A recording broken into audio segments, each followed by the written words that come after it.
À mon tour de poser une équation, colonisation égale chosification. J'entends la tempête, on me parle de progrès, de réalisation, de maladies guéries, de niveau de vie élevé au-dessus d'eux-mêmes. Moi, je parle de sociétés vidées d'elles-mêmes, de cultures piétinées, d'institutions minées, de terres confisquées, de religions assassinées, de magnificence artistique anéantie, d'extraordinaires possibilités supprimées. On me lance à la tête des faits, des statistiques, des kilométrages de routes, de canaux, de chemins de fer. Je parle de millions d'hommes arrachés à leur Dieu, à leur terre, à leurs habitudes, à leur vie, à la danse, à la sagesse. Je parle de millions d'hommes à qui l'on a inculqué savamment la peur, le complexe d'infériorité, le tremblement, l'agenouillement, le désespoir, le larbinisme.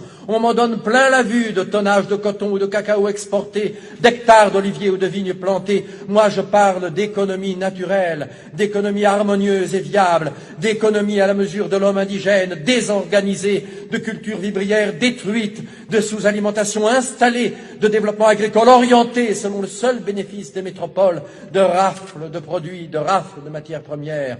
On me targue d'abus supprimés. Moi aussi, je parle d'abus, mais pour dire qu'aux anciens, très réels, on en a superposé d'autres, très détestables. On me parle de tyrans locaux mis à la raison, mais je constate qu'en général, ils font très bon ménage avec les nouveaux, et que de ceux-ci aux anciens et vice-versa, il s'est établi, au détriment des peuples, un circuit de bons services et de complicité. On me parle de civilisation, je parle de prolétarisation et de mystification. Pour ma part, je fais l'apologie systématique des civilisations para-européennes.